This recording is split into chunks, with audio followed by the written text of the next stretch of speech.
General Zalus, NATO's demanding this alliance stand down and join them on the Soviet front. We don't answer to NATO. The real enemy is here, now, the Freeman Army. We have the support of the Chinese and various coalition troops.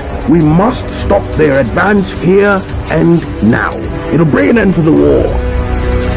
Gentlemen, for the rebellion!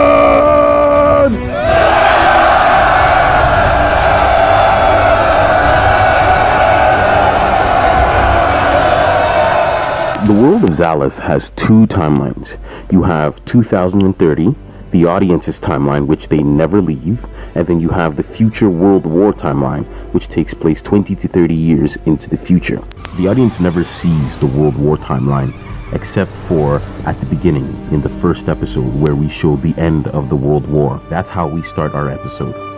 The world of Zalus is a bit of a futuristic dystopian, where terrorism is an everyday occurrence and our society is on the brink of Third World War.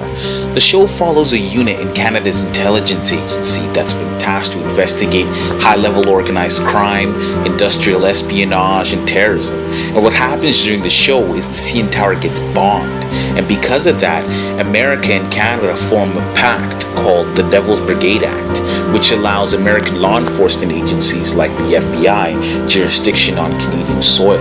And what makes it interesting is sometimes you get to see this relationship between Canada and America, where the unit will be tracking a person of interest, and all of a sudden the Americans will show up and override the whole thing. But then when it comes to the unit on American soil, all of a sudden it's the Canadians, and then the unit is always finding themselves having to prove something to the Americans.